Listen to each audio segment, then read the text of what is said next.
Without wasting any time, we'd like to get right into your story, Candice. Tell us about your transplant journey. Transplant journey, I was 9. As a child, I used to bruise easily. I used to vomit every morning. But as some of the times went on, my mom got to talking and we was trying to find out certain things. And I flipped off my bike, being a kid, because my sister right here told me to go outside and ride my bike because she wanted to go eat potato chips and hot dogs, nevertheless. But in the midst of all of that, I slipped and bust my whole little face and everything up. And my mom, while we were in the emergency room, she talked to the nurse. And I called the nurse my angel, because we don't know who she was. She ran the blood tests. And a couple of days later, she called my parents and told them that I was in early stage renal failure. And from that, I did dialysis for a week. And my family got tested. And Joy was the perfect match. The doctor said that she and I are like identical twins on the inside, but some years apart. And we had the transplant done on July 2nd, 1990. It was done at UAB. And that was really it. What inspired you to consider being your very own sister organ donor? Well, like she said, I was a little older, a lot older, I guess, and we're 14 years apart. And so, she was sick and she was my sister, and so I helped her. It was simple as that. I was only 9, so, I'm just a kid. I don't know what's going on, but you're looking at your parents, you're looking at your siblings, because I have another sister, and everybody's crying and you don't know, but I sort of knew, but I didn't know what the doctors, they did their best of explaining. So, Joy, what was the conversation when you went to your family to talk to them about getting tested to be an organ donor?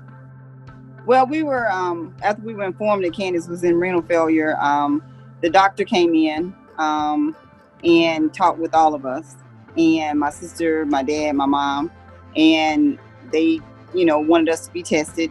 And what they asked first, if we were interested, would we be willing, I guess you should say, to donate, because she did need a kidney at that time. And we all readily agreed.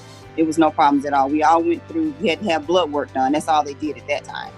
And once we got the blood work done, then maybe a day later, we were all called back in for a consultation once the results came back. And then Dr. Cohart, he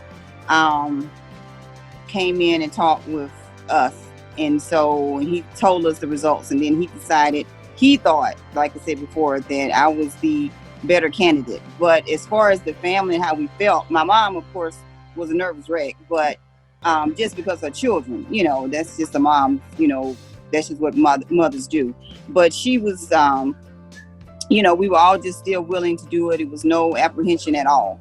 And we would all, do it again if we had to. Well, Candice, this question is for you. How have you used your journey to inspire, educate, and motivate others about organ donation? It just comes naturally. It's like whenever I hear anybody talking about transplants, whether it's a heart, liver, I tell them automatically, hey, I'm a kidney transplant patient. And they be like, really?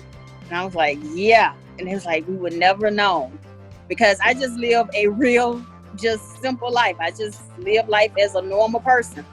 If someone had interest in being a donor, such as yourself, how would you educate them now on the process?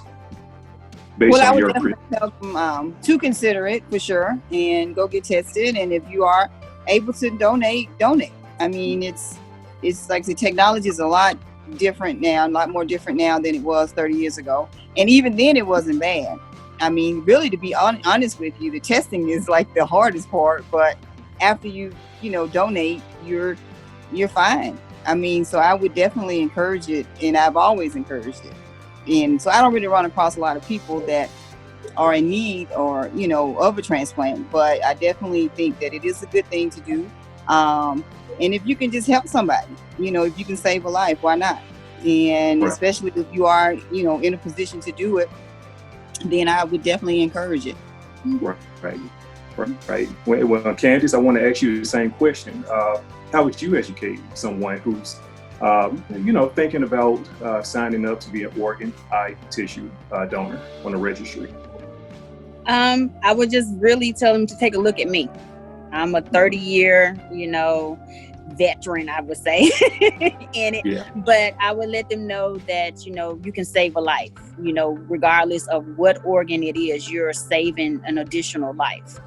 And so I just try to tell all my friends and people who I just run into, hey, are you an organ donor? If you're not, it's real easy to do. You never know. You can just save someone with just giving blood or anything of that nature. And you never know, you may be in need of the transplant yourself. So, yeah.